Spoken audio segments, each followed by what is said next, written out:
ৰাজ্যত ৰঙালী বিহুৰ আনন্দ বৰ্তমানে অব্যাহত। হাঁহচৰা লাটুম গাঁৱত মুকলি বিহু অনুষ্ঠিত। শিৱসাগৰ জিলাৰ হাঁহচৰা লাটুম গাঁৱত শনিবাৰে উদযাপন কৰা হয় মুকলি বিহু।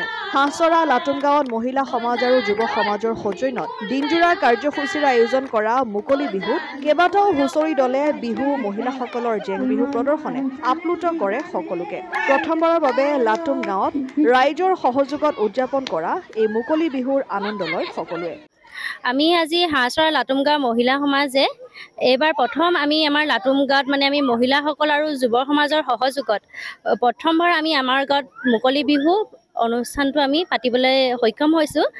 যিহেতু আমাৰ গাঁৱত এতিয়ালৈকে বিহু অনুষ্ঠান পতা হোৱা নাই, সেইকাৰণে আমি মহিলাসকলে আলোচনা কৰিলোঁ যে যুৱ সমাজৰ লগত যে আমাৰ ইয়াত অনুষ্ঠান এটা পাতোঁ।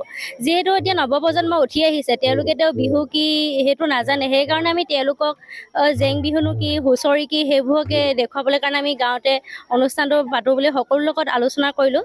সকলোৰে সহায় সহযোগিতা কৰিলে, সেইকাৰণে আমি আজি এই অনুষ্ঠানটো পাতিবলৈ সক্ষম হ'লোঁ। আজি আমাৰ আমি আজি ৰাতিপুৱা 7 বজাৰ পৰা কাৰ্যসূচী পালন কৰি আহিছোঁ।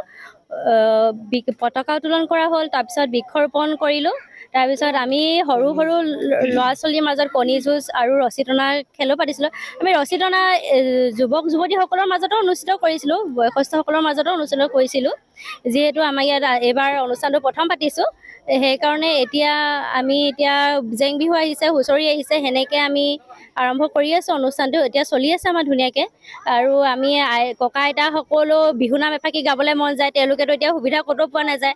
সেইকাৰণে আমি কি কৰিছোঁ, তেওঁলোকৰো মন যায় ন গান এটা গাবলৈ, সেইকাৰণে আমি তেওঁলোকক আজি সুবিধাটো দিছোঁ যে আজি তেওঁলোকেও যে আজি গান এটা গাওক, আমাৰ যে উৎসাহ কৰক, সৰু সৰু ল'ৰা ছোৱালীক শিকক বিহুনো কি।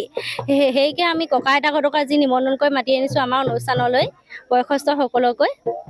সকলোৱে সহযোগ কৰিছে আমাক।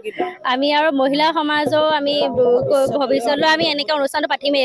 এয়া আমাৰ প্ৰথম আৰম্ভণি, আৰু আমিও যাতে শেষলৈ আৰু যাতে ভৱিষ্যতলৈ আমি এনেকৈ বেছি ভালকৈ কৰিব পাৰোঁ, তাকে ৰাইজৰ সহায়। আৰু আমি ৰাতিলৈ আমি সাংস্কৃতিক সন্ধিয়াও ৰাখিছোঁ। আমাৰ এতিয়া সেই মুখ্যখনৰ গায়ক গায়িকাও আহিব আমাৰ ৰাতিলৈ অনুষ্ঠানত। নাজিৰাৰ পৰা যদুমণি হাজৰিকা ৰিপৰ্ট, অসম আদিত্য।